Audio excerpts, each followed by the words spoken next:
नमस्कार साथियों, स्वागत है आपका हमारे यूट्यूब चैनल में। और हम देख रहे हैं हिंदी नेट सेट अध्ययन।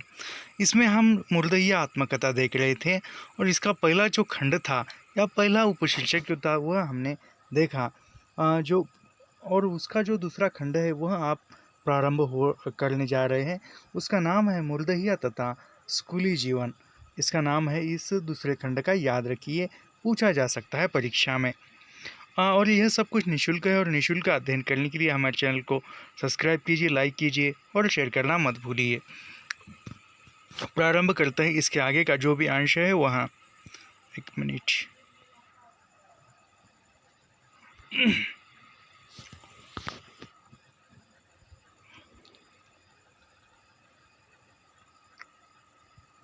स्कूल ले जाने से पहले पिताजी गांव के अमीना पांडे के पास साहित्य यानी शुभ दिन का मुहूर्त पूछने गए। यानी वह अभी लेखक को स्कूल में दाखिला दिलवाने जा रहे हैं लेखक के पिताजी। और वो किस पांडे के पास या किस ब्राह्मण के पास वो उसका सही मुहूर्त दिखते हैं, तो वह अमिता पांडे नामक ब्राह्मण के पास जाते हैं, पांडे के पास जाते हैं। साहित्य यानी शुभ दिन। याद रखिए, इसमें जो है पूछा जा सकता है। जैसे साहित्य का अर्थ मिलान कीजिए में, जैसे इस बार पूछा गया था अभी हाल ही में 27 अगस्त को जो प्रथम शिफ्ट का पेपर हुआ था, उसमें इस रचना के अंतर्गत से जो शब्द थे उस शब्दों के अर्थ पूछे थे, मिलान करना था। तो साहित्य यानी शुभ दिन का मुहूर्त पूछने गई थी। अमीना पांडे शादी ब्याह से लेकर फसल बोने तथा काटने तक की साहित्य बताने के लिए मशहूर थे। यानी कौन सा पात्र मुर्दइया आत्मकथा में विवाह आदि या फसल काटने या बोने के मुहूर्त बताने में मशहूर थे, कौन सा पात्र या कौन सा ब्राह्मण? तो उसका नाम था अमिका पांडे। याद रखिए, काफ़ी इम्पोर्टेंट है। उसकी इस विद्या का रहस्य यह था कि उसके पास एक फीट लंबी और उसकी आधी चौड़ाई वाली एक पुस्तिका होती थी, जिसे वे पत्रा कहते थे। यानी वो अमिका पांडे के पास एक लंबी किताब थी, 1 फुट लंबी और उसकी आधी फीट जो है उसकी चौड़ाई थी। और उस किताब को क्या कहते थे? पत्रा कहते थे। याद रखिए। इसे वे एक एक लाल कपड़े में बांधकर बड़े जतन के साथ रखते थे तथा किसी को छूने नहीं देते थे, यहाँ तक कि अपने घर वालों को भी नहीं। इसलिए यह अत्यंत रहस्यमयी बना रहता था। गांव के दलितों के बीच यह मान्यता थी कि अमिका पांडे का पत्रा सीधे आसमानी देवलोक से ब्रह्मा जी ने गिराया गया है। यानी जो दलित बस्ती के जो लोग थे वह कहते थे कि अमिका पांडे के कि उस किताब के बारे में जो सीधा ब्रह्मलोक से वह ब्रह्मा जी के हाथों से गिराया गया वह पत्रा था। याद रखिए। चंद्र ग्रहण या सूर्य ग्रहण का दिन भी अमिका पांडे ही बताते थे। जाहिर है ये ग्रहण उनके द्वारा बताए गए दिन को ही लगते थे। यानी ये उस किताब में देखकर बताते थे। जिसे जिसे दलित पांडे का एक अजूबा चमत्कार समझते थे। यानी जो दलित जो लोग हैं वह उसका एक अनूठा प्रयोग समझते थे। जैसे कहा जाए तो एक मिनट में बता देता हूँ। कहाँ पर गया वो? हाँ, यहीं पर है। एक भूगोल या जियोग्राफी में पढ़ा है। समझो यदि चंद्र ग्रहण है, ये चंद्र है, ये पृथ्वी है, ये पृथ्वी है और ये सूरज है। अभी चंद्र ग्रहण लगना है तो ये जो है पृथ्वी जो है अपने आप में गोल गोल घूमती है। ये घूमते घूमते इसकी जो छाया है या आभा है इस चंद्र पर पड़ती है और फिर वह इसके आती है। और ये पृथ्वी की जो छाया आभा है ये चंद्र पर गिरने पर चंद्र का जो प्रकाश है वह धीमा हो जाता है या काला पड़ने लगता है। तो कहते हैं कि चंद्र ग्रहण लग गया। यदि इस जगह पर सूर्य होता और पृथ्वी अपने आप में घूमते हुए उसकी जो छाया है सूरज पर पड़ती है, तब यहाँ पर सूर्य ग्रहण होता है। ऐसा एक वह किताब में पढ़ा है हमने जियोग्राफी के, और यही सत्य है विज्ञान के आधार पर। हम कहाँ पर आए थे? हाँ, चंद्र ग्रहण का दिन भी अमिका पांडे ही बताते थे। जाहिर है ये ग्रहण उनके द्वारा बताए गए दिन को ही लगते थे, जिसे दलित पांडे का अजूबा चमत्कार समझते थे। शायद बताने के लिए अमिका पांडे उस पत्रा का कोई भी पन्ना खोलकर आंखें मूंदकर अपनी तर्जनी उंगली उस पर इधर उधर फेरते और किसी एक स्थल पर रोककर उंगली के नीचे अंकित दिन को साहत निर्धारित कर देते। यह सब देखकर दलितों के बीच बीच यह भी अटूट विश्वास था कि अमिका पांडे के उसी पत्रे में सारे वेद पुराण छिपे हुए थे। इन सारे चमत्कारों की हकीकत यह थी कि उनका वह रहस्यमयी पत्रा एक छपा हुआ पंचांग था जो वाराणसी से हर साल प्रकाशित होता था। यानी उसका पत्रा ब्रह्मलोक से या ब्रह्मा ने नहीं दिया था, तो वो पंचांग की किताब थी और वो वाराणसी से प्रकाशित हो चुकी थी। कहाँ से प्रकाशित हो चुकी थी? तो वह वाराणसी से प्रकाशित हुई हुई किताब थी, याद रखिए। इसी हिंदू पंचांग में चंद्र ग्रहण, सूर्य ग्रहण तथा सभी त्योहारों आदि का दिन छपा हुआ रहता था। अमिका पांडे ने अपने इसी इसी चमत्कार में से मेरे स्कूल जाने का दिन मंगलवार तय किया। यानी किस दिन लेखक का नामकरण स्कूल में कराया गया, तो मंगलवार के दिन, याद रखिए। हिंदू रीति से आजमगढ़ का महीना आषाढ़ आषाढ़ का महीना था। यानी जो देसी माह होते जैसे चैत्र, वैशाख, माघ, पौष, ऐसे इसमें जो थे आषाढ़ का महीना था, और अंग्रेजी देखा जाए तो जून जुलाई महीना था। स्कूल जाने का वह पहला दिन मुझे अच्छी तरह याद है, क्योंकि पिताजी मुझे अपने कंधों पर बैठाकर स्कूल ले गए थे। उसी पूर्वोक्त शिव मंदिर के पास स्थित स्कूल का नाम था प्राइमरी पाठशाला शेरपुरी कुटी। यानी लेखक के प्राइमरी स्कूल का नाम क्या था? तो प्राइमरी पाठशाला शेरपुरी कुटी था। मेरे गांव से 1.5 किलोमीटर दूर इस स्कूल से लगभग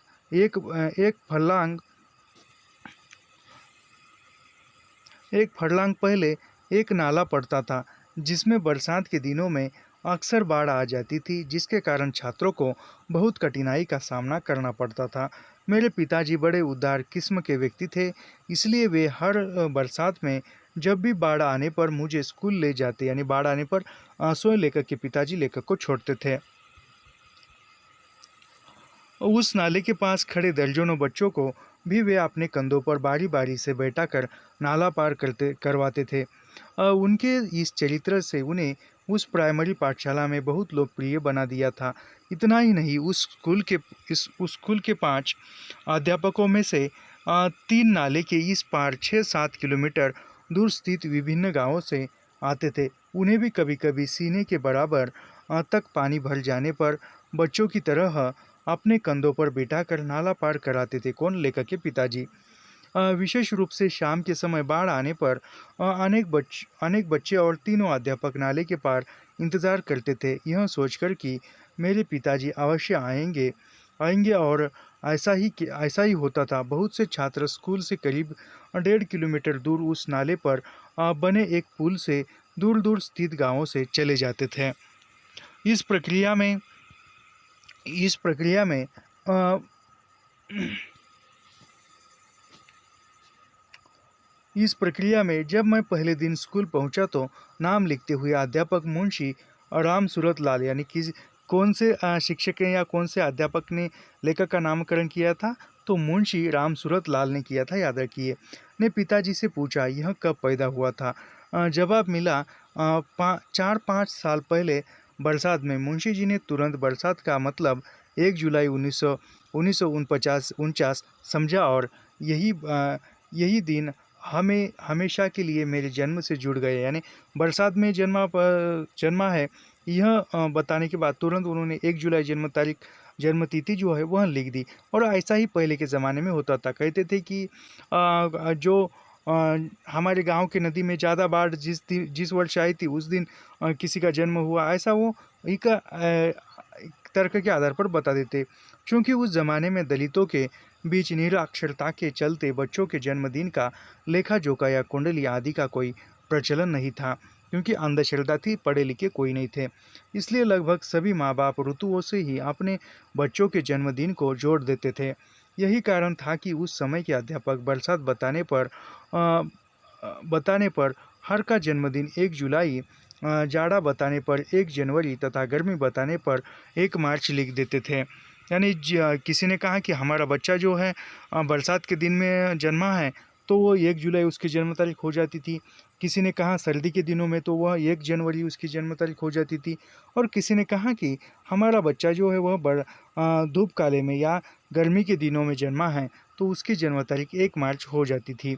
यही फार्मूला भारत के अनेक गाँवों में आज भी प्रचलित है।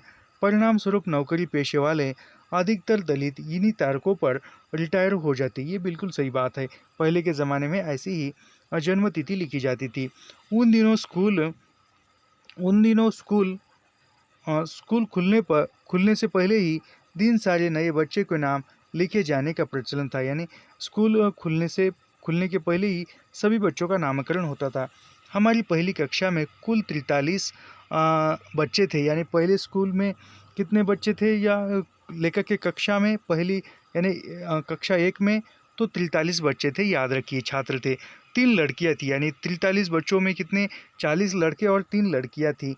रोल नंबर के हिसाब से कक्षा में टाट पर बैठाया जाता था।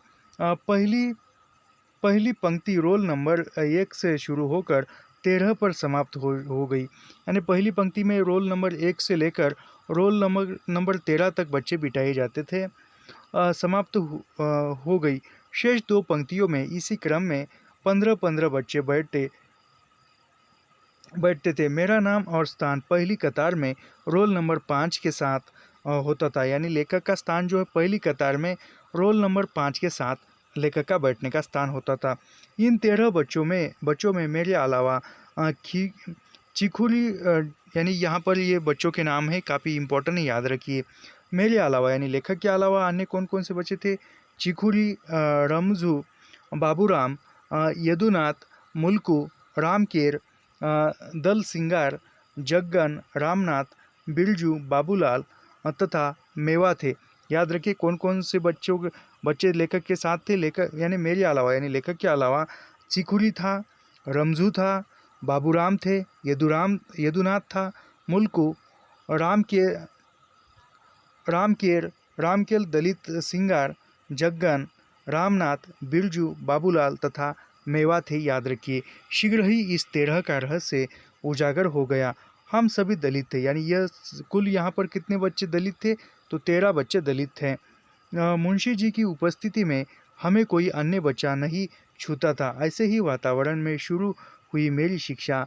पहले दिन कक्षा में मुंशी जी ने सिखाया कि जब हाजिरी के लिए नाम पुकारा जाए तो उठकर खड़ा हो जाना और बोलना कि उपस्थित मुंशी जी। यानी वह पहले दिन लेखक सर अध्यापक ने कहा कि जब हाजिरी लेते समय नाम लिया जाए तो खड़े होकर उठकर बोलने का कि उपस्थित मुंशी जी। और मैं जब पहली कक्षा में था तो यस सर हम बोलते थे। मैं बोलता था यस सर, और मेरे साथ के सभी बच्चे भी यस सर बोलते थे। लेकिन यहाँ ये मुंशी जी कहते हैं मास्टर जी कि खड़े होकर बोलना, उपस्थित हूँ गुरुजी। गुरुजी नहीं, मुंशी जी। इसके बाद दूसरा पाठ पढ़ाया गया कि पेशाब लगने पर खड़ा होकर दाएं हाथ की सबसे छोटी उंगली दिखाना। यानी किसी को वॉशरूम में जाना है, पेशाब के लिए जाना है, तो वो खड़े होकर दाएं हाथ की छोटी उंगली यानी अंगुली दिखाने का। शुरू में अधिकतर बच्चे उपस्थित शब्द का उच्चारण नहीं कर पाते थे, जिस पर मुंशी जी अविलंब गालियों की बौछार कर देते थे। विशेषकर दलित बच्चों को वे चमरकिट कहकर अपना गुस्सा प्रकट करते थे। यानी गुरुजी जो है किस शब्द का उच्चारण करके दलित बच्चों पर गुस्सा निकालते थे, तो वह चमरकिट कहकर निकालते थे। याद रखिए, पूछा जा सकता है। वे छोटी छोटी गलती पर बच्चों से ही अरहर के बड़े बड़े डंठल तोड़वा कर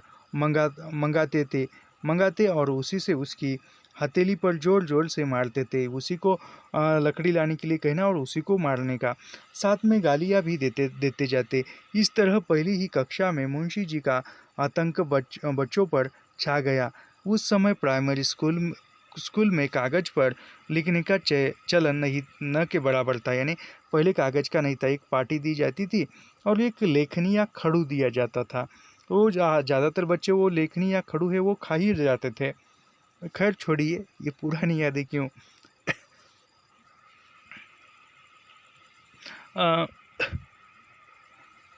प्राइमरी स्कूल में कागज पर लिखने का चलन न के बराबर था। सिर्फ कक्षा 5 में कागज़ पर कुछ कुछ पढ़ाई लिखाई शुरू हो जाती थी, यानी कितने कक्षा 5 से जो है कागज़ पर लिखना प्रारंभ होता था। बाकी सारी लिखाई पढ़ाई हर छात्र लकड़ी की पटरी पर करता था।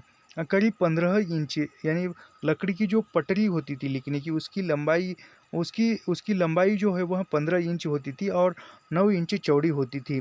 गांव के लोहार की बसले बसले से गढ़कर और रंदा से रगड़कर चिकना बना देते थे, किंतु उस पर लिखने लायक बनाने के लिए छात्र रोज पोचाड़ा के रंग कर पटरी को धूप में सुखाते थे, जिसके बाद चूल्हा से रगड़कर खूब चमकाया जाता। उसके बाद उस पर दूधिया के घोल में नरकट की बनी कलम के द्वारा लिखा जाता। काला पोछाड़ा बनाने की विधि बड़ी विचित्र होती थी। हर छात्र द्वारा अपने घर मिट्टी के तेल से जलने वाली डिबरी की लो के ऊपर एक परई अर्थात मिट्टी का बना छिछला कटोरा, यानी याद रखिए ये परई यानी क्या, परई यानी जो मिट्टी का बना छिछला कटोरा ओढ़ा दिया जाता था, यानी उस दिए पर ऐसा रखा दिया जाता था, जिस पर करीब 1 घंटा बाद ढेर सारा गुल जम जाता था। वो काला जो बात रहती थी वो, इस गुल को मिट्टी से ही बनी एक घड़िया में घोल दिया जाता, जिसे पोगाड़ा, यानी उस दिए की जिसमें जो ऐसे काजल जम जाता है, उस काजल को ही घोल बनाया दिया जाता है घड़िया में, उसको पोचारा कहते थे, याद रखिए। एक बड़ी शीशी को चूल्हा कहते थे, यानी वो बड़ी शीशी को चूल्हा कहते थे, जिससे पोचारा लगाने के बाद पटरी को चूल्हा जाता था। गिनती सीखने के लिए हर छात्र को अपने घर से पटसन के सूखे सफ़ेद डंठल को 1-1 फीट लंबा तोड़कर उसे लाल, पीले, हरे और नीले रंग में अलग अलग रंग कर स्कूल में जाना पड़ता था। यानी कौन को ये क्या सीखने के लिए, गिनती सीखने के लिए कौन सी लकड़ी तोड़ कर ले जानी थी, तो उसको जो थी वह पटसन के सूखे सफ़ेद डंठल, यानी जो डंठल होते थे वह, और उस पर कौन कौन से रंग लगाए जाते थे, लाल, पीले, हरे और नीले रंग लगाए जाते थे, याद रखिए। इन डंठलों को लग्गा या सट्टा कहा जाता था, यानी उस डंठल को जो है लग्गा या संडा कहा जाता था, याद रखिए।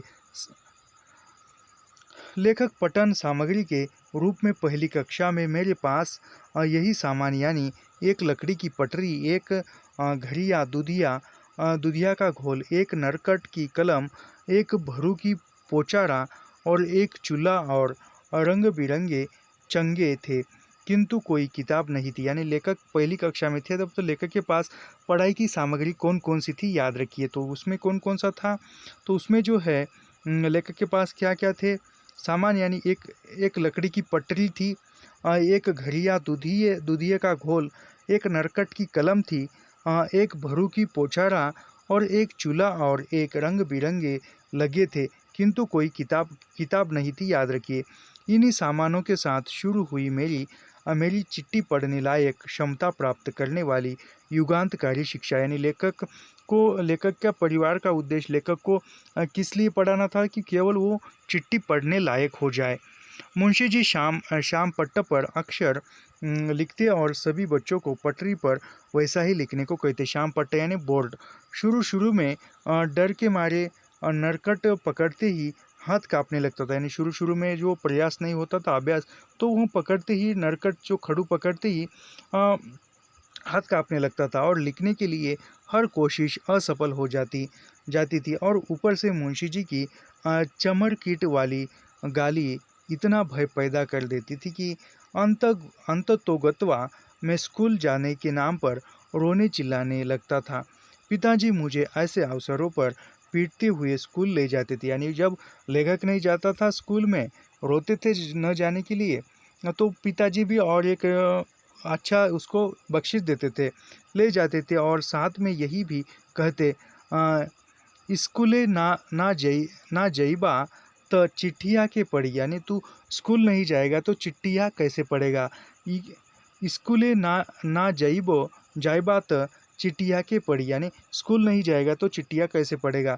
किंतु मेरा मन पढ़ाई में बिल्कुल नहीं लगता, इसलिए कक्षा के अन्य बच्चों की अपेक्षा मैं काफ़ी देर से क ख ग घ सीखना लिखना सीख पाया। यानी लेखक ने अन्य बच्चों के अलावा क्या सबसे देर में लिखना सीख गए थे, तो क ख ग घ लिखना जो है देर से सीखा था, वह भी साथ पढ़ने वाले एक छात्र संकटा सिंह की सहायता से। यानी किसके सहायता से लेखक ने क ख ग और घ यह लिखना सीखा था, तो संकटा सिंह के सहायता से सीखा था। याद रखिए, किसी मास्टर जी के नहीं।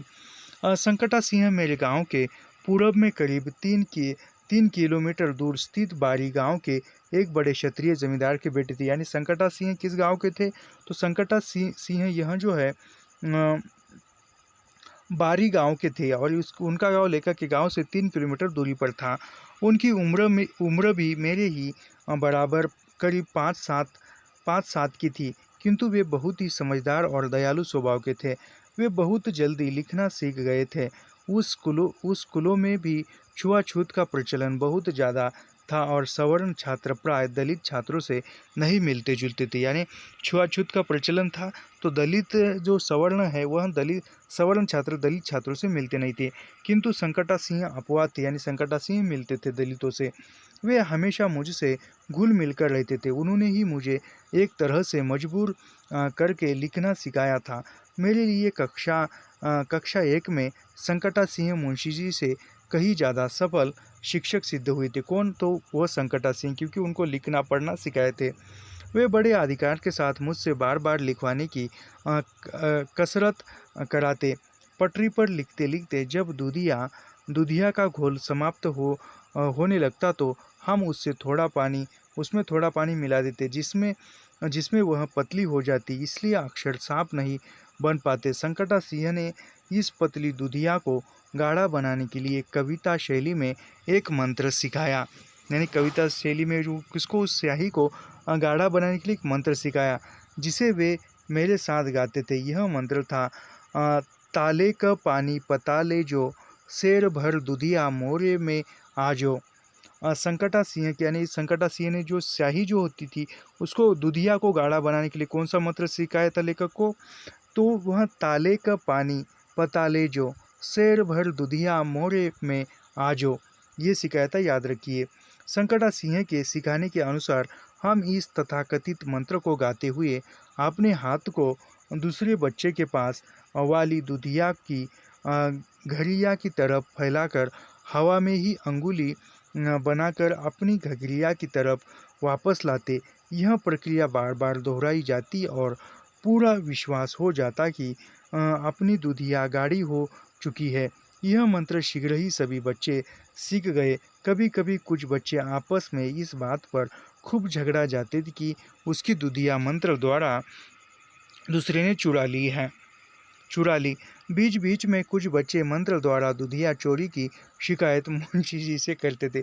अभी मंत्र बोलकर कोई दुधिया चुरा सकता है क्या, वो स्याही चुरा सकता है क्या, लेकिन वो एक प्रचलन था। एक वो दिन भी कुछ अलग थे। मुझे एक अभी हम पढ़ रहे हैं, स्कूल की बातें आई है, तो मुझे 2 पंक्तियाँ याद आई थी।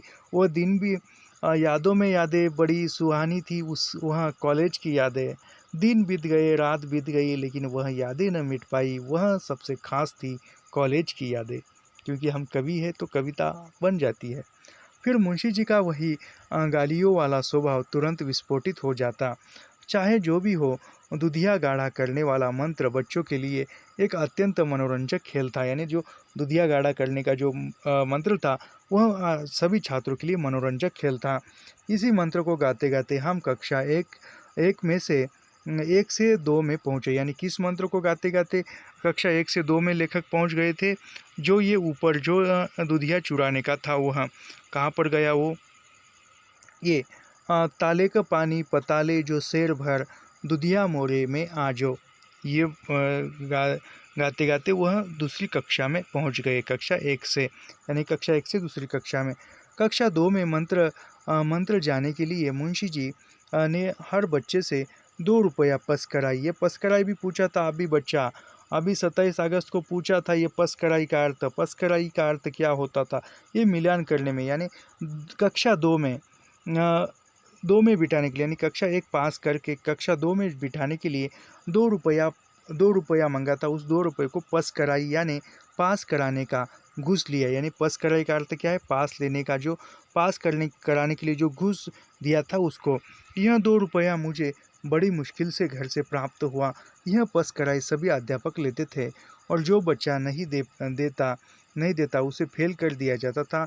उस स्कूल में यह प्रचलन था कि हर अध्यापक को एक बैच के छात्रों को कक्षा 1 से 4 तक लगातार पढ़ाना पड़ता।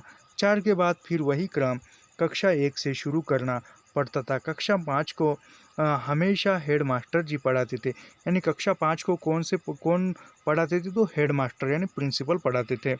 इस तरह हमारे स्कूल में कुल 5 अध्यापक थे, यानी लेखक के स्कूल में कितने अध्यापक थे, तो 5 थे, याद रखिए, 50 नहीं थे।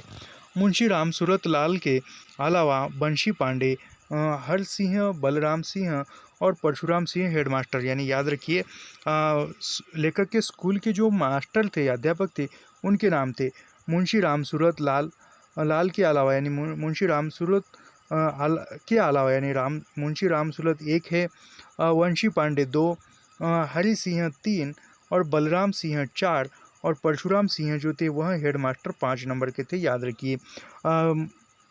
लेखक के स्कूल के अध्यापक कौन कौन थे, तो मुंशी राम सूरत लाल थे, बंशी पांडे, हरि सिंह, बलराम सिंह और परशुराम सिंह यह हेडमास्टर थे, याद रखिए। एक बार कक्षा 3 में मेरे घर वालों ने 2 रुपया पसकराई देने से मना कर दिया। परिणाम स्वरूप मुंशी जी ने मुझे फेल कर दिया। यह खबर बाबू साहब बलराम सिंह को जब मालूम हुई तो उन्होंने मुंशी जी को बहुत डांटा, यानी जो बलराम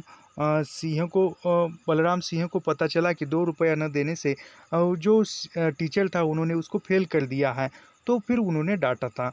कक्षा 2 यानी वो कक्षा 3 में जाते समय। इसका एकमात्र कारण यह था कि मैं कक्षा 3 में पहुंचते पहुंचते उस स्कूल का सबसे तेज़ विद्यार्थी बन चुका था। यानी कक्षा 3 में पहुंचते पहुंचते ही लेखक जो है सबसे तेज़ यानी होशियार छात्रों में गिना जाने लगे थे। विशेष रूप से गणित में मुझे बहुत रुचि थी, यानी लेखक की रुचि किस विषय में थी, हिंदी की रचना लिखी तो हिंदी में बोलेंगे, पर्याय दिया जाएगा, लेकिन गणित विषय में रुचि थी, याद रखिए। स्कूल में हर साल 15 अगस्त और 26 जनवरी के दिन अनेक खेल कूद में एक खेल गणित दौड़ भी की जाती थी, यानी आज भी 15 अगस्त को पता नहीं, लेकिन 26 जनवरी को हर स्कूल में विभिन्न खेलों का आयोजन किया जाता है। और उसी प्रकार 15 अगस्त 26 जनवरी को खेलों का आयोजन किया जाता था स्कूल में, और उसमें एक खेल होता था गणित दौड़। इसमें भाग लेने वाले विद्यार्थी कक्षा 2 से 5 तक के होते थे, यानी गणित दौड़ खेल में किस कक्षा के विद्यार्थी भाग ले सकते थे, तो वह कक्षा 2 से कक्षा 5 तक के विद्यार्थी भाग लेते थे। इसके लिए बच्चों को लगभग 100 गज दूरी पर खड़ा करके गणित का एक टेढ़ा सवाल पूछा जाता था, और जो बच्चा सवाल का उत्तर उस दूरी को तय कर सबसे पहले दौड़ कर देता उसे प्रथम पुरस्कार मिलता। इस प्रश्न का उत्तर हमेशा बिना किसी लेखन सामग्री का सहारा लिए सिर्फ ज़बानी देना पड़ता था, यानी उसका गणित का सवाल पूछे जाने पर कुछ दूरी पर खड़ा होकर वहाँ से दौड़कर जाकर बिना कुछ लिखे, बिना कुछ ये किए कैलकुलेशन किए ही उसका उत्तर बता देना पड़ता था, जिसे वह मेंटल कहा जाता था। मैं गणित दौड़ में हमेशा प्रथम आता था, यानी लेखक किस खेल में हमेशा प्रथम आते थे, गणित दौड़ में आते थे, याद रखिए। जिसके आज के जैसा लूडो पबजी वो नहीं थे, फ्री फायर भी नहीं था भाई साहब। कोई फ्री फायर बोल रहा है हमारे घर का सदस्य, लेकिन छोड़ दीजिए। तो लेखक जो है हमेशा गणित दौड़ में प्रथम आते थे, याद रखिए। स्कूल के सारे अध्यापक मुझसे बहुत प्रसन्न रहते थे। यही कारण था कि मुझे कक्षा 3 में फेल करने पर बाबू साहब बलराम सिंह के डांटने पर मुंशी जी 1 महीना बाद पुनः पास करके कक्षा 4 में ले गए। यानी फिर कक्षा 3 में डांटने के बाद 1 महीने के बाद कक्षा 3 उसको पास कराया और कक्षा 4 में ले गए। हफ्ता 10 दिन में घूम फिर कर मुंशी जी ₹2 पसकराई न पाने की शिकायत ज़रूर दोहराया करते। यानी हफ्ते में 15 दिन में, एक 3-4 दिन में दोहराते कि तुम्हारे पास से पसकराई के रुपए आने हैं।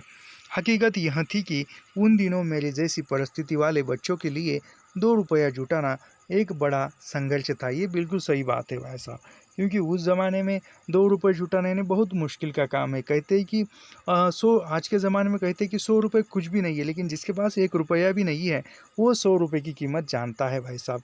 आज भी ₹100 के लिए बहुत कुछ लोग बहुत सारी मेहनत करते हैं, और आज भी ऐसे ही लोग हैं हमारे समाज में जो ₹100 खर्चा करने के लिए उसको 60 सेकंड भी बहुत कम समय मिलता है, ज़्यादा समय होता है। तो ये ऐसी इसकी तफ़ावत है आज भी समाज में हमारे। मेरे घर वाले बड़ी नफ़रत के साथ कहते थे कि यदि पैसा ही देकर देकर पास होना हो तो इसे पढ़ाने से क्या फ़ायदा। यानी घर वाले कहते थे कि पैसा देकर पास कराना है तो फिर उसको पढ़ाने से ही क्या मतलब है, क्या फ़ायदा। वे समझते थे कि मैं पढ़ने में कमज़ोर हूँ। यानी घर वाले समझते थे कि हर साल पैसे देकर पास करना, यानी लेखक जो है पढ़ने में कमज़ोर है, मंदबुद्धि है, इसलिए इम्तिहान में फेल हो जाता होगा, जिसके कारण पस कराई देना पड़ता है। वे वे यह मानने के लिए तैयार नहीं थे कि यह पस कराई एक प्रकार का घूस था। यानी पस कराई यानी पास करने के लिए लिया जाने वाला घूस था, याद रखिए, जो हर किसी को देना पड़ता था, जिसका अच्छी जिसका अच्छी खराब पढ़ाई से कुछ भी लेना देना नहीं था। यानी जिसका अच्छी पढ़ाई या मंदबुद्धि से कुछ लेना देना नहीं था। यद्यपि उन दिनों भी सरकार ने दलितों की फीस माफ़ कर दी थी, फिर भी हर महीने 2 पैसा हमें चुकाना पड़ता था। यानी कि हर कितनी फीस चुकानी पड़ती थी, 2 पैसा, याद रखिए। अन्य सभी सवर्ण छात्रों की फीस प्रति माह 54 थी। यानी दलित बच्चों को 2 पैसा 2 पैसा चुकाना पड़ता था। पै 2 पैसा चुकाना पड़ता था, और जो सवर्ण थे उनकी फीस थी 54, याद रखिए। उस समय के भारत में वर्तमान मुद्राओं का प्रचलन नहीं नहीं हुआ था। रुपया आना आना तथा पैसा चलता था। यानी उस समय में रुपयों में कौन कौन से मौजूद थे, रुपया आना तथा पैसा चलता था। दो इंग्लैंड के शासन काल के थे। यानी दो जो थे वह जो जो रुपया आना तथा पैसा जो है वह किसके शासनकाल के थे, का इंग्लैंड के शासनकाल के थे, याद रखिए। सिक्के एक जैसा पैसा, यानी सिक्के एक जैसा पैसा था। अंधी यक्कन्नी, 2 अन्नी, 54, 58 और 1 रुपया होते थे। यानी किन किन पैसों के नाम आए याद रखिए। सिक्के 1 पैसा, 1 पैसा, अंधी, यक्कन्नी, 2 अन्नी, 54, 58 और 1 रुपया ऐसे होते थे, याद रखिए। यानी 1 रुपया यानी उस समय 1 रुपया यानी 100 रुपये के बराबर होता था, याद रखिए, जिन पर इंग्लैंड की रानी या राजा के चित्र बने रहते। कागज के नोट 1, 2, 5, 10, यानी कागज के नोट किन किन रुपए कौन कौन से थे, तो 1 रुपये के, 2 रुपये के, 5 रुपये के और 10 रुपये और 100 रुपये के होते थे। पैसे वाले सिक्के दो प्रकार के होते थे। यानी पैसे वाले के सिक्के भी 2 प्रकार के होते थे। आजकल के 50 पैसे के सिक्के के बराबर तांबे का बना एक सिक्का होता था। यानी आजकल का जो 50 पैसे का सिक्का है उसके बराबर एक तांबे का बना सिक्का होता था, जिसके बीच में एक बड़ा गोल छेद होता था, जिसे गांव में छेद हवा पैसा कहा जाता है। यानी जिस पैसे में, तांबे के पैसे में एक बड़ा सा गोल छेद होता था, उसको क्या कहते थे गांव वाले, तो छेद हवा कहते थे, या छेद हवा पैसा कहा जाता था। तथा दूसरा 1 पैसा वाला सिक्का आज के रुपये वाले के बड़े सिक्के के बराबर तांबे का ही बना छेद वाला होता था, जिसे डब्बल कहा जाता था। यानी जो बड़ा आज के रुपए के बराबर एक सिक्का होता था, उसमें भी एक छेद होता था, उसको डबल कहा जाता था, याद रखिए।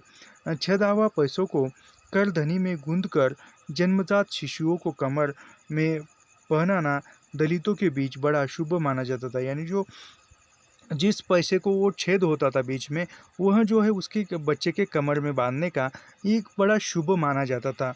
इसी शुभ प्रक्रिया में चवन्नियों के एक सिरे में सोनार द्वारा द्वारा हुक लगाकर आगे की बनी मोटी रस्सी में गूंथकर जंतर बनाकर बच्चों के गले में पहनाया जाता था।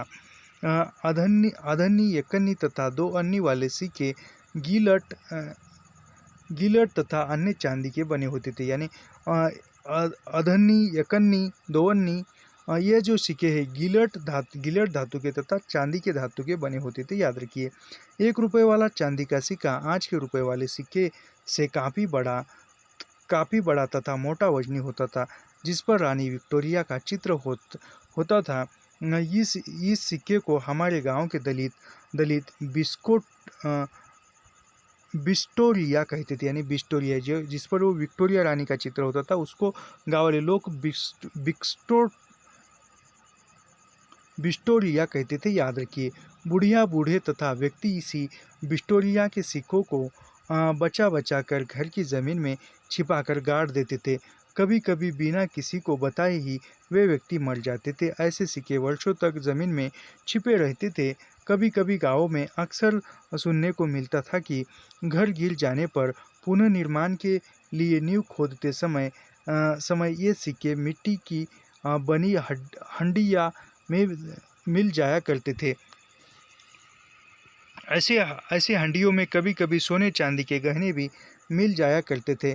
ऐसे ही छिपे हुए खजानों की तलाश के लिए गांवों में उस समय रहने वाले ओझा और तांत्रिक के चक्कर में कई व्यक्ति अपने बच्चों की बलि तक चढ़ा देते थे, यानी उस तांत्रिक बाबाओं की बात सुनकर। इस तरह की खबरें आज भी कभी कभी अखबारों में मिल जाती हैं। मेरी बुढ़िया दादी के पास उस विक्टोरिया वाले 23 सिक्के न जाने कितने वर्षों से पड़े हुए थे, यानी लेखक के दादी के पास उस विक्टोरिया के या विक्टोरिया रानी के कितने सिक्के थे, तो 23 सिक्के थे, याद रखिए। 23 सिक्के थे, याद रखिए। दादी सिर्फ मुझे इनका रहस्य बताती थी। वह मेरे कान में धीरे धीरे अनेक बार कहती थी कि विक्टोरिया को वही भूत द्वारा मारे गए दादाजी एक एक करके छिपाने के लिए दिया करते थे। दादी यह भी बताती कि यह सब रंगरेजों यानी अंग्रेज़ों के ज़माने की बातें हैं। इन 23 बिस्टोरियों को दादी घड़े की आकृति वाले मिट्टी से बने छोटे से पात्र में, जिसे भरूकी कहा जाता था, यानी जो छोटे से मिट्टी की बने बर्तन में रखते थे, उसको क्या कहते थे, तो उसको भरूकी कहा जाता था, याद रखिए।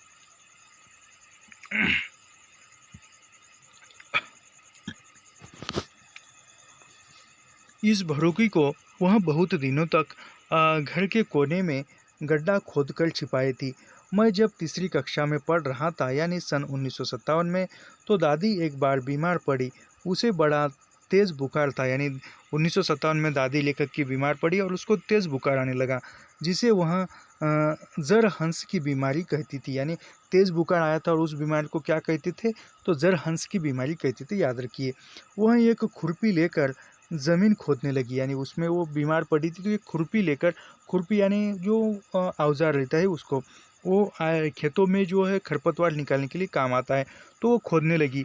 मुझे दरवाजे पर खड़ा करके बाहर से किसी के आने के बारे में तुरंत बताने को कहा, ताकि खुदाई को कोई और न देख ले। अ, अंत अंततोगत्वा बिस्टरियों से भरी एक छोटी सी भरूकी मिल ही गई। उसने चुपके से मुझे गिनने के लिए कहा। उसमें फटे पुराने कपड़ों से हाथ से हा, हाथ से सिलकर बनाई गए बिस्तर जिसे लेवा, यानी हाथ से बनाया हुआ जो बिस्तर था, उसको क्या कहते थे, तो उसको लेवा कहते थे, याद रखिए।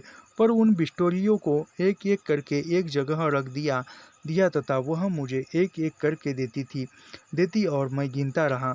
वह तुरंत अगली संख्या आने से पहले हर एक सिक्के को मेरे हर एक सिक्के को मेरे हाथ से लेकर उस भरोकी में इतना धीरे से रखती ताकि उससे खनक की आवाज़ न आने पाए।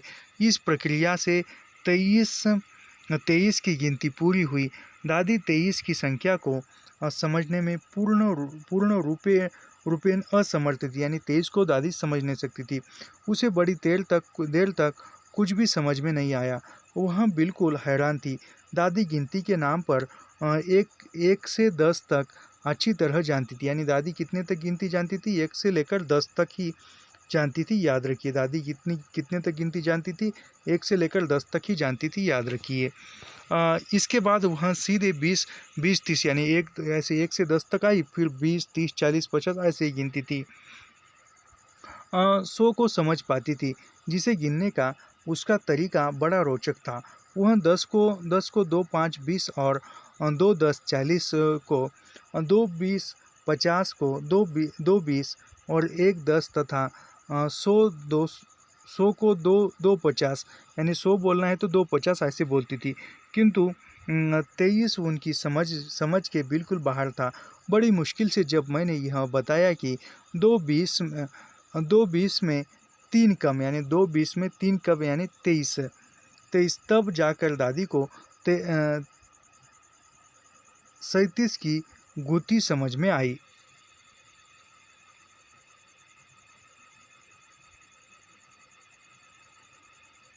37 सिक्के थे, 23 नहीं 37 सिक्के थे, याद रखिए। वो कैसा वह उस भरोकी को एक पुराने चितड़े में बांधकर उसी अपने लेवा के नीचे सिर के पास रखकर हमेशा सोती थी। वह मुझसे लगभग रोज ही कहती रहती कि पहले वह भरोकी मुझे दे देगी। इसलिए उसने मुझको चमरिया माई को कसम खिलाकर कहा था कि किसी को न बताने। चमरिया माई की कसम देकर कहा कि तुम किसी को मत बताना।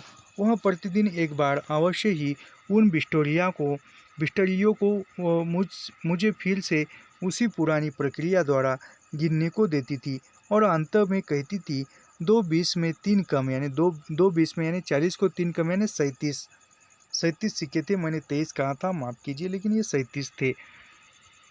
37 सिक्के थे, मैंने 23 गलती से पढ़ा, कोई बात नहीं है। लेकिन ये 37 गत्ते सिक्के थे विक्टोरिया के, याद रखिए, विक्टोरियो के। फिर यानी 2 40 में 3 कम, ये अब पहले के ज़माने में जो है ऐसे ही बोलने का ढंग था। आज भी कहीं कहीं पढ़ते हैं वैसे लोग, तो वो बोलते हैं पुराने लोग हैं जो, लेकिन वो आज भी वो लोग गणित में बहुत पक्के होते हैं। प्रक्रिया द्वारा गिनने को देती और अंत में कहती 2 20 में 3 कम होना। मेरे हाँ कहने पर उसे अत्यंत तृप्ति महसूस होती थी और फिर एक बार बोल पड़ती, किसी को बताना नहीं। दादी के इस अटूट प्यार और विश्वास ने मुझे बेहद भावुक बना दिया था कि वह जब भी बीमार पड़ती मैं चिंताग्रस्त हो जाता। वह हरदम गांव की देवी चमरिया माई को धार पुजोरा की मनौती मांगती, यानी कौन सी मनौती मांगती थी चमरिया माई को, कि धार पुजोरा की ही मनौती मांगती थी।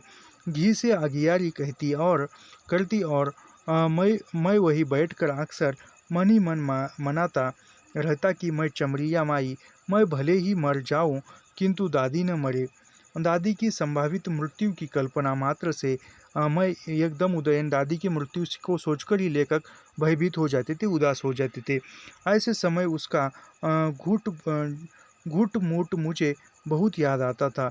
घुट मुट छोटे बच्चों को बहलाने का एक खेल होता था, यानी घुट मुट क्या होता था, तो घुट मुट जो है छोटे बच्चों को बहलाने का या समझाने का एक खेल होता था, यानी झूठ मुट, जिसके तरह दादी लेटकर अपने 2 घुटनों को मोड़कर मुझे बिठा लेती और झूले की तरह आगे पीछे झुलाते हुए एक छोटी सी काव्यमय कहानी गाती जाती। वह कहानी इस प्रकार थी। कौन सी कहानी? राजा रानी आवेली पोरखा खनावेली, पोरखा के तीरे तीरे इमली लगावेली, इमली के खोडरा में 32 अंडा, रामचंद्र फटकारे डंडा, डंडा गयल रेत में, मछली के पेट में, कौवा कहे काँव काँव, बिलार कहे छपड़ो आ लगड़ी का टांग दही के रहरी में पटको। यह कहानी खत्म होते ही दादी जोर जोर से लल्ला लल्ला पल्ला लल्ला पल्ला कहते हुए पैरों पर बैठाए मुझे ऊपर हवा में उछाल देती। इस घुट मुट के कथा खेल से छोटे बच्चों का बहुत मनोरंजन होता था। इसी तरह रोते हुए छोटे बच्चों का चुप कराने के लिए एक अन्य अति लघु कथा कही जाती, यानी कोई छोटा बच्चा रो रहा है तो उसको चुप कराने के लिए एक लघु कथा, छोटी कथा सुनाई जाती थी। वह कथा इस प्रकार थी कि कड़ा कड़ा कौवा नेपाल क बेटउआ, नेपाल गई ले दिल्ली, उठाई के ली उलू पिल्ली, खेलावा हो कौवा। दादी इसे भी मुझे सुनाया करती थी। उसने ऐसा ही एक और खेल मुझे सिखाया था जिसे अक्का बक्का कहते थे। इस खेल में दो या दो से ज़्यादा बच्चे गोलाकार रूप से बैठते और अपने दोनों हाथों की सभी उंगलियों को नीचे की तरफ खड़ा करके ज़मीन पर रख देते। कोई एक बच्चा अपनी मुट्ठी बांधकर सिर्फ तर्जनी उंगली को अन्य बच्चों की हथेली के उल्टे भाग पर लघु कथा के हर शब्द गाने के बाद छूता जाता और जिसके ऊपर कथा का अंतिम शब्द समाप्त होता उसे उसी क्रम में वही कथा दोहरानी पड़ती। यह कथा इस प्रकार थी। वह कथा कौन सी थी? अक्का बक्का तीन चलक चलक का लवुआ लाची चन्ना काठी चनन्ना में काबा मकई क लावा आवा हो बिल्लार हमरे घरवा में गावा। इन खेल के अलावा दादी की एक आदत मुझे बहुत गहराई से याद आती थी। वह आदत थी अमृत तथा मिठाई जैसी चीज़ों जब भी घर में आती, यानी अमृत या मिठाई जैसी चीज़ें जब भी लेखक के घर में आती, दादी उसके कुछ हिस्सों को ताखा में छिपा देती और बाद में मुझे खिलाती। यानी कौन सी चीज़ें जो है छुपा कर लेखक को देती थी? अमृत तथा मिठाइयाँ खिलाती। इसी तरह जाड़े के दिन में कोड़ा तापते हुए वह आलू तथा ताज़ा मटर की धीमी भुना करती थी तथा अन्य बच्चों में छिपाकर सिर्फ मुझे ही खाने को देती। इधर धीरे धीरे दादी तेज बुखार के कारण मरणासन्न हो गई। घर में लोग विचार करने लगे कि कफन आदि की तैयारी करनी चाहिए, यानी वो मरणासन्न मरने के कगार पर है। और अन्य लोग सोच रहे हैं कि जो अंतिम विधि के जो भी सामान होता है वह लाने के। इसी बीच गांव में एक हिंगू हरा यानी दादी जो है मरणासीन पड़ी है और इसी बीच गांव में एक हिंगू हरा आया, यानी हिंग बेचने वाला, यानी हिंगू हरा यानी हिंग बेचने वाला। उस हिंगू हरे की विशेषता यह थी कि वह दूर दूर फैले अनगिनत गांवों में साल भर में सिर्फ एक बार आता था। यानी वह साल भर में एक बार आता था और आवश्यकता अनुसार किसी को भी हिंग देकर उसका नाम पता, यानी हिंग देकर हिंग देता था और उसके बदले उसका नाम पता अत्यंत पुरानी वही यानी नोटबुक में लिख लेता। फिर बिना शुल्क लिए वह वापस जाता, यानी कुछ पैसे बिना ले ही वापस जाता था। इसके साल भर बाद, यानी उसके साल भर बाद उसी महीने में किसी दिन वह उस गांव में पुनः वापस आता और अपने पुराने ग्राहक के घर के सामने खड़ा होकर गाने लगता है, यानी वो खड़ा होकर गाने लगता था। आज भी गांव देहातों में, जैसे हमारे गांव में, मेरे गांव में आज वर्तमान में अभी जो सर्दी के दिन प्रारंभ होते हैं तो वो कहाँ से पता नहीं है, राजस्थान से या कहाँ से आते हैं स्वेटर लेकर लोग।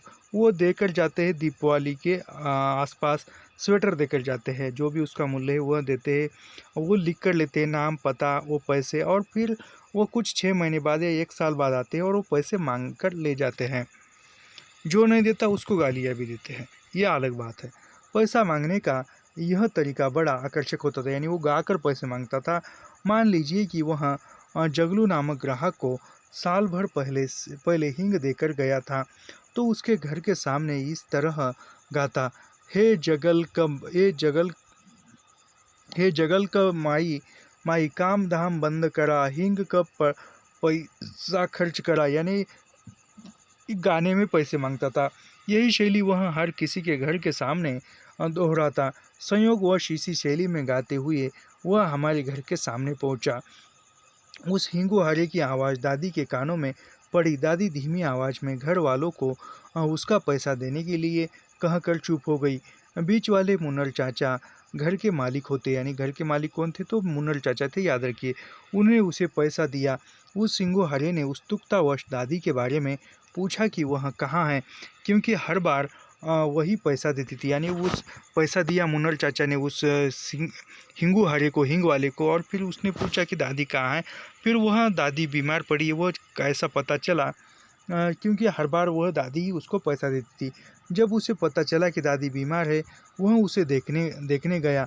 उस हिंगू हरे ने मुन्नर चाचा से कहा कि दादी को तुरंत अस्पताल ले जाया जाए, अन्यथा मर जाएगी। यानी तुरंत अस्पताल ले जाने को दादी को किसने सलाह दी थी? तो हिंगू हरे ने या हिंग बेचने वाले ने। उस समय हमारे गांव से करीब 7 किलोमीटर दूर बहरलगंज नामक छोटे से गांव बाजार में पास एक दो कमरे वाला छोटा सा अस्पताल था। यानी कहाँ पर, किस गांव में ये था अस्पताल था? बहरलगंज गांव नामक छोटे से गांव बाजार के पास एक दो कमरे वाला अस्पताल था, याद रखिए, जिसमें मात्र एक आधुनिक डॉक्टर होता था। यह डॉक्टर उस पूरे क्षेत्र में अंग्रेजी डॉक्टर के रूप में प्रसिद्ध था। यह पहला अवसर था जब हमारे घर वाले अंधविश्वास से ऊपर उठकर उस हिंगुहारी की सलाह मान लिए। यानी वह अंधविश्वास से उठकर अस्पताल ले गया।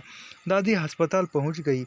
एक ढीली चारपाई जिसे जिसे झिलंगा कहते थे, यानी ढीली चारपाई को क्या कहते थे, तो उसको हिलंगा कहते थे, के दोनों हिस्सों में और मोटी डोर बांधकर उसे एक मोटे बांस की काठी में लपेटकर और डोली की तरह बना लिया गया। जिस दादी को लिटाकर आगे पीछे को आदमी पालकी की तरह ढोते हुए अस्पताल ले गए। डॉक्टर ने दादी को मोटी सुई लगाई। पीने के लिए शीशे के बड़े घड़े से निकालकर एक बड़ी शीशी में लाल घोल दिया तथा साथ में कुछ खुली हुई सफ़ेद टिकिया। दादी को उसी झिंगले पर तुरंत घर वापस लाया गया, यानी तुरंत वापस लाया गया और वह 3-4 दिन बाद ठीक होने लगी। उस समय में बहुत प्रसन्न हुआ था। दादी मरने से बच गई और बिक्टोरियो से भरी उस भड़ूकी को उसने कुछ दिन बाद पुनः जमीन में गाड़ दिया।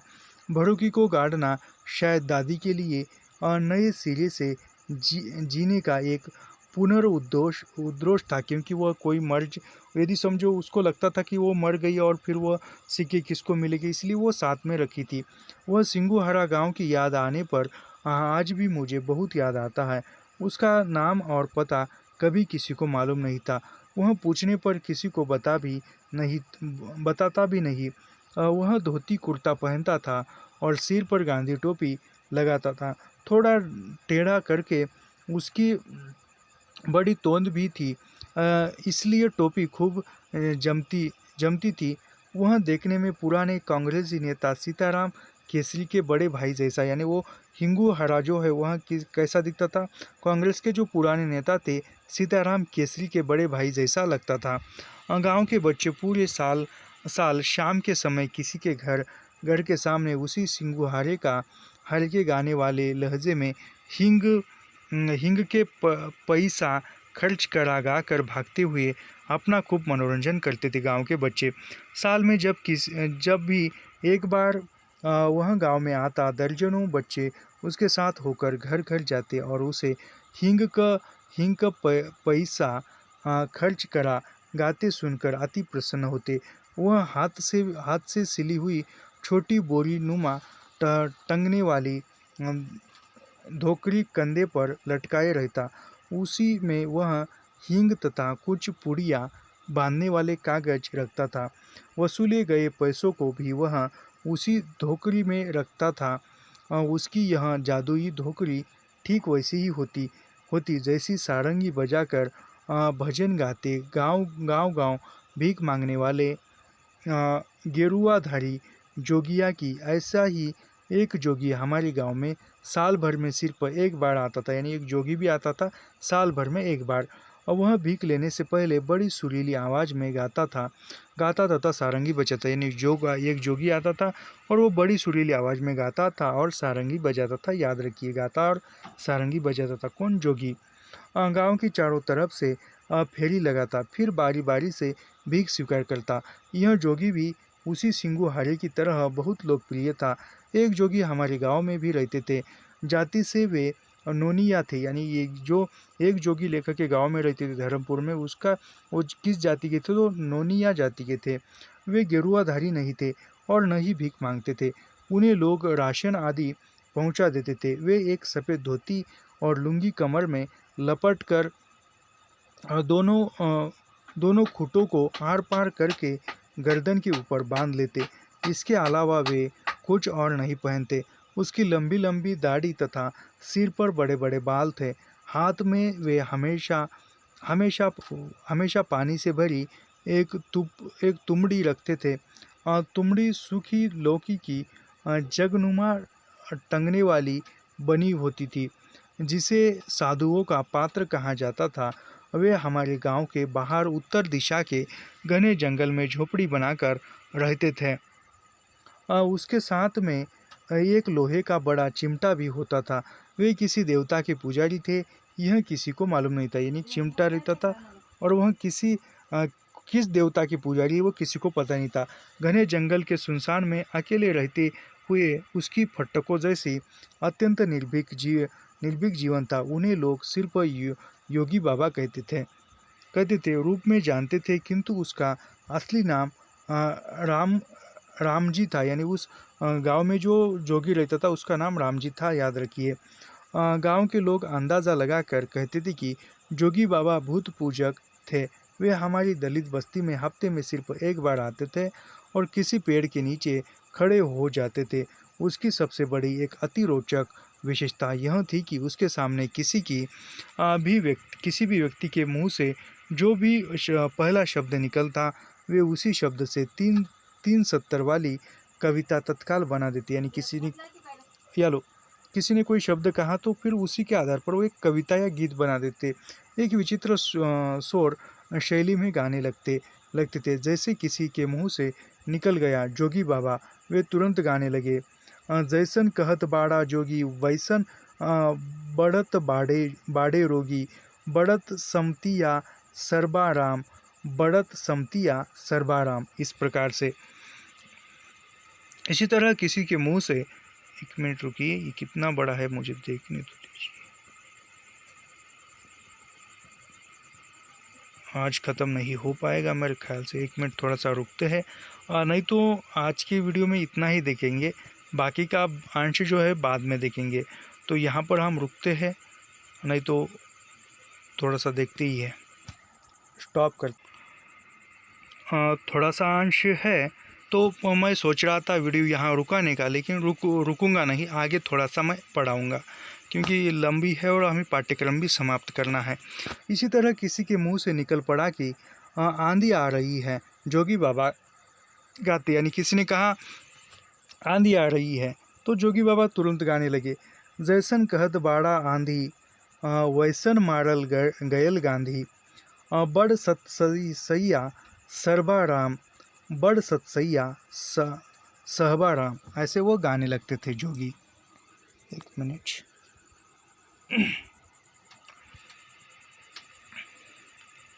किसी के मुंह से दवा शब्द निकला तो जोगी बाबा गाते। जैसन कहत बाड़ा दावा, वैसन चलत बाड़ी हवा, बड़ सस्तिया सहबारामा, सहबाराम, बड़ सस्तिया सहबाराम। इस तरह वे हाजिर जवाब काव्य के एक अति कुशल कवि थे तथा हजारों शब्दों को एक विधा में तत्काल पलटने की उसमें अद्भुत क्षमता थी। ये ऐसी अद्भुत या तुरंत कविता बना देना एक कोई खेल नहीं होता, बहुत बड़ी बात होती है। जोगी बाबा कभी गद्य में बात नहीं करते थे, शायद उनके जैसा सारी दुनिया में न कोई हुआ और न होगा। यानी वो जो है ऐसे गद्य में बात नहीं करते थे, काव्यमय शैली में ही बात करते थे। इस जोगी बाबा की तरह एक अन्य शैली वाला पेकित उसी हस्पताल वाले बरहलगंज बाजार में रहता था। उसका नाम था बकिया डोम। यानी और एक उस जोगी की तरह रहता था। कहाँ पर रहता था? बरहलगंज नामक गांव में रहता था, बाजार में। और उसका नाम क्या था? तो बंकिया डोम था, याद रखिए। बंकिया डोम का परिवार पेशे से बांस के फट्टे चीरकर टोकरी, जंगेरी, डाल, मौनी, कुरुई, छीटा, दउरी आदि बनाकर बाजार में बेचता था। यानी जो बंकिया डोम का परिवार जो है बांस की टोकरी बनाता था, चंगेरी बनाता था, डाल, मौनी, कुरुई, छिट्टा, दउरी आदि चीज़ें जो बांस से बनाते थे बंकिया डोम के परिवार वाले, और बनाकर बाजार में बेचता था। उसके घर में सुअर भी पाले जाते थे। बंकिया डोम सिंघा नामक वाद्य बजाने में अद्वितीय था। यानी बंकिया डोम कौन सा वाद्य बजाता था? तो सिंघा नामक वाद्य बजाता था, याद रखिए। सिंघा को ही संस्कृत साहित्य में तुर्यनाद कहते थे, यानी सिंघा को ही सिंघा वाद्य को ही संस्कृत साहित्य में तुर्यनाद कहते हैं, याद रखिए। बंकिया डोम सोए काले लोहे के पतले पत्थर को 3 भागों में अलग अलग गोल गोल मोड़कर सिंघा बनाता था। यानी बंकिया डोम किस प्रकार सिंघा बनाता था, तो लोहे के पतले पत्थर को 3 भागों में अलग अलग गोल बनाकर उसको मोड़कर सिंघा वाद्य बनाता था, याद रखिए। फिर तीनों को 3 टेढ़े मेढ़े हिस्सों में जोड़कर अंग्रेजी भाषा के यम अक्षर वाली आकृति खड़ी कर देता था। उसका यह सिंघा करीब 4 फीट ऊंचाई वाला होता था, जिसमें रस्सी बांधकर वह बंदूक की तरह कंधे में लटका कर चलता था। फरमाइश करने पर वह किसी की जगह पर मुंह से फूंककर बजाने लगता था। रात के सन्नाटे में उसके सिंघा की आवाज़ किसी गांव के आसपास के कई गांवों तक सुनाई देती थी। वह उस क्षेत्र के सैकड़ों गांवों में मशहूर था। तब देखने में बिल्कुल करिया भुजंग लगता था। उसके कंधे पर टंगा हुआ सिंघा आधा बैठे आधा खड़े फन फैलाए सांप की तरह लगता था। वह उस क्षेत्र में तमाम गांवों के सभी प्रमुख लोगों को जानता था। जब भी किसी गांव में किसी व्यक्ति के यहाँ विवाह या मृत्यु भोज जैसे अवसर आते, बंकिया डोम बिना किसी निमंत्रण के वहाँ अपना सिंघा बजाना पहुँच जाता। उस समय ऐसा लगता था कि मानो वह युद्ध की तैयारी के लिए रणभेरी बजा रहा हो। हकीकत भी यही थी। वह भोजन के लिए युद्ध करता था। वह बैठकर खाता कम था, झोले में भरता ज़्यादा था। यानी बंकिया डोम जो था, वह जो सिंघा वाद्य बजाते हुए बैठकर खाता कम और साथ लेकर जाता था ज़्यादा। इसलिए कई बार घरेता जिसके घर समारोह होता उससे लड़ जाते थे। यदि किसी ने उसे झोला भरने से मना कर दिया, वह तुरंत वहाँ से चल देता और अत्यंत तेज गति से फूंक मारकर सिंघा बजा कर रात के सन्नाटे में एक गांव से दूसरे गांव में जाता और घरेता का नाम लेकर चिल्ला कर लोगों से कहता कि उस गांव का वह आदमी अत्यंत कंजूस, कुटकखोर, चोर, भुक्कड़, मक्खी चूस, भीख मंगा, सरहंग, बेदिल आदि आदि न जाने क्या क्या कहता। ये सब कुछ कहता था। क्या क्या कहता था, याद रखिए, पूछा जा सकता है। किसी ने उसको जो अपने झोली में भरकर खाना ले जाने नहीं दिया, तो वह जाते समय जो कर्कश आवाज़ में ज़ोर से वह बजाता था सिंघा नामक वाद्य, और जाते समय क्या कहता था कि वह आदमी अत्यंत कंजूस, टुक्कड़खोर, चोर, भुक्कड़, मक्खी चूस, भिखमंगा, सरंगा, बेदिल आदि आदि न जाने क्या क्या करता। बंकिया डोम के सिंघा का संगीतमय ध्वनि के साथ उक्त विश्लेषणों द्वारा चरित्र चित्रण का विद्रोही तरीका किसी को भी रातों रात घृणा पात्र बना देता था। लोग उसके विद्रोह के इस तरीके से बहुत घबराते थे। इसके उल्टे यदि कोई उसे अच्छी तरह खिला दे, यानी कोई उसको अच्छी तरह खिला दे, घर ले जाने के लिए भी खाना दे दे, तो बंकिया डोम ठीक उसी थैली में सिंघा बजाते एक गांव से दूसरे गांव में जाते और उसे अच्छे घरों का नाम लेकर, यानी अच्छा घर वाला है कहते हुए, वह चिल्लाता, अमुक गांव के अमुक व्यक्ति ने खूब खिलाया और वह व्यक्ति बड़ा धनवान, दिलेर, दयालु, भल मानुस यानी भला मानुस, राजा हरिश्चंद्र जैसा आदि आदि। इस तरह वह रात भर के अंदर अनेक गांवों का चक्कर लगा जाता। उनके सिंघा की युद्धोन्मादी ध्वनि अक्सर सोए हुओं को जगा देती। लोग अविलंब समझ जाते कि बंकिया डोम को या तो किसी ने भूखा रखा या किसी ने खूब खिलाया है। वह हमारे गांव भी अक्सर आया करता था, कभी खाने और कभी तारीफ करने या फिर किसी की धजिया उड़ाने। मैंने बंकिया डोम जैसा तुरमची कहीं और नहीं देखा। और उस सिंगोहारा की तरह कई अन्य भी वैसे ही हमारे गांव में आते, जैसे पटहारा, यानी वो दूसरा कौन है, पटहारा। जो बंकिया डोम के बाद कौन है, पटहारा जो शीशा कंघी, सुई, डोरा, चिटुली तथा मिसी बेचता था। यानी जो ये कौन है जो पटहारा है। पटहारा कौन कौन सी वस्तु बेचता था? शीशा यानी मिरर, दर्पण, कंघी, सुई, डोरा, टिकुली तथा मिसी बेचने आता था। चूड़ीहारा जो चूड़ियाँ बेचता तथा कपड़ाहारा जो कपड़े, यानी चूड़ीहारा यानी चूड़ियाँ बेचने वाला, कपड़ाहारा यानी कपड़े बेचने वाला आता। ये सभी कुछ न कुछ अजीब सुरों में गाते हुए ही घर घूमनी करते थे, यानी सब कुछ ये अलग अलग सुरों में गाते थे, अपना सामान बेचते थे। सभी का अपना अपना एक व्यापारिक संगीत था।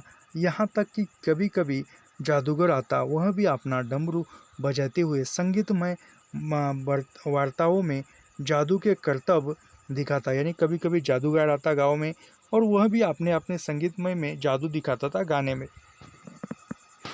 अपने बंदर बंदरिया के साथ मदारी वाला भी वैसा ही करता, और जब कभी बाइस्कोप वाला आता, वह गा गा कर सारी दुनिया ही दिखा देता। बाइस्कोप यानी थिएटर, ये बाइस्कोप का जो गाना है, इसका जो कौन सी वो लाल पाल की बेगम कहानी में भी बाइस्कोप के गाने का उल्लेख है, याद रखिए।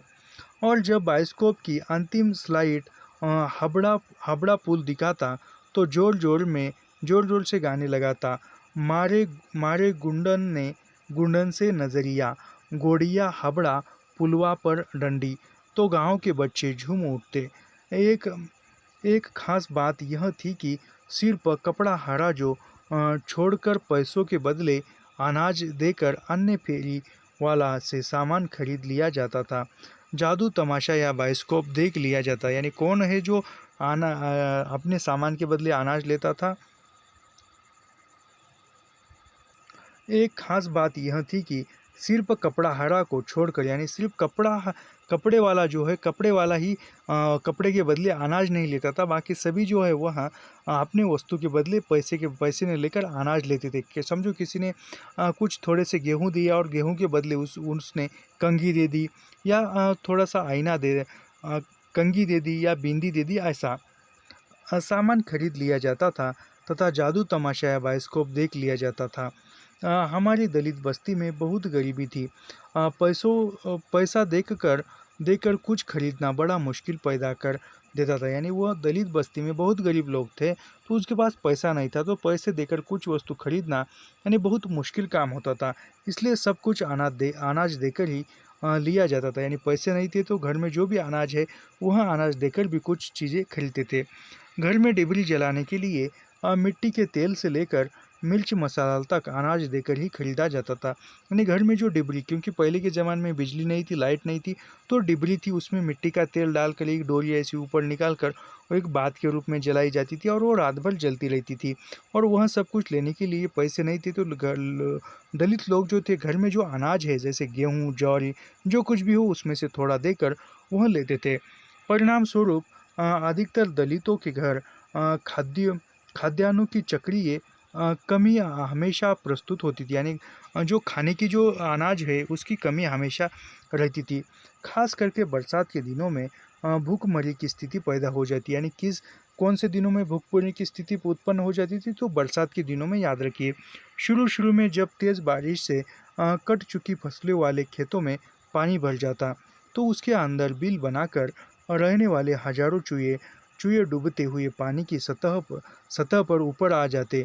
गांव में बच्चे तुरकुल या खजूर के पत्तों से बनी झाड़ू लेकर उस चूहों पर टूट पड़ते थे, यानी जब बारिश ज़्यादा हो जाती है और फिर वो खेत में जो चूहे होते हैं उस चूहों के बिल में पानी आ जाता था और उस चूहे जो है उस पानी के ऊपर आ जाते थे। गांव के बच्चे जो थे वह खजूर के पत्तों से वो झाड़ू बनाकर उसके पीछे टूट पड़ते थे।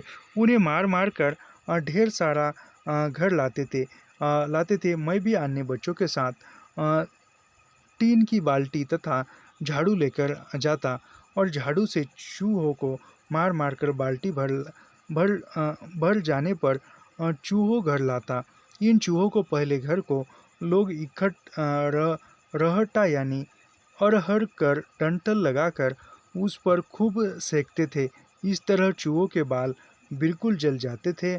इसके बाद उन्हें साफ करके बोटी बोटी काट दिया जाता, फिर मसाला डालकर उसका मांस मांस पकाकर खा जाता था, क्योंकि घर में खाने के लिए अनाज नहीं थी तो वे ऐसे करते थे।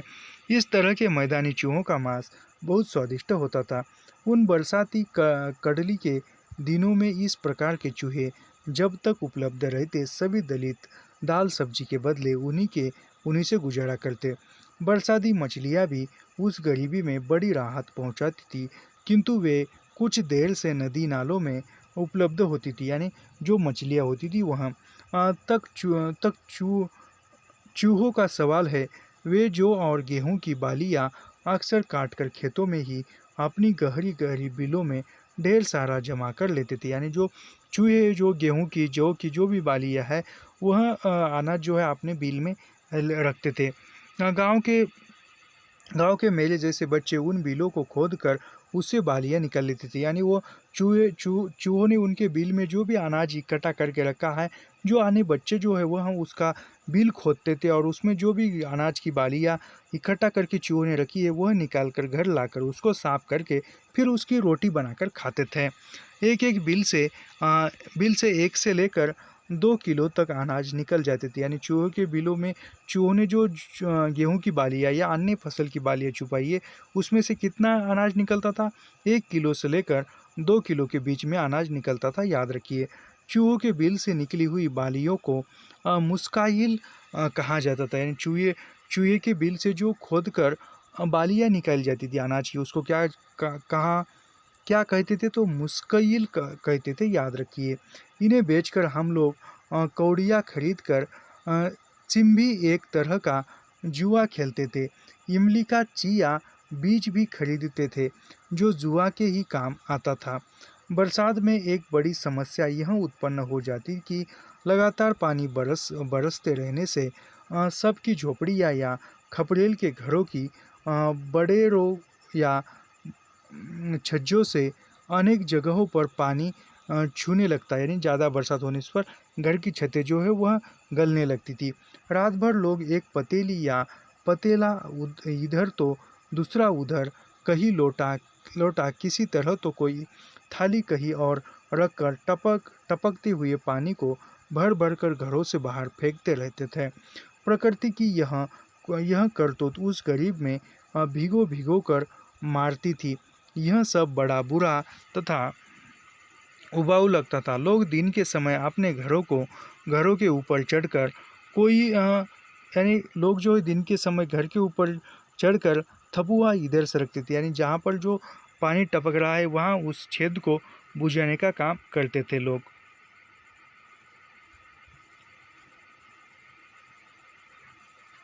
तो यहाँ पर हम रुकते हैं, और ऐसे ही निःशुल्क अध्ययन करने के लिए हमारे चैनल को सब्सक्राइब कीजिए, लाइक कीजिए और शेयर करना मत भूलिए। बाकी का भाग हम आगे की वीडियो में देखेंगे। तो यहाँ पर रुकते हैं। धन्यवाद। शुभ रात्रि।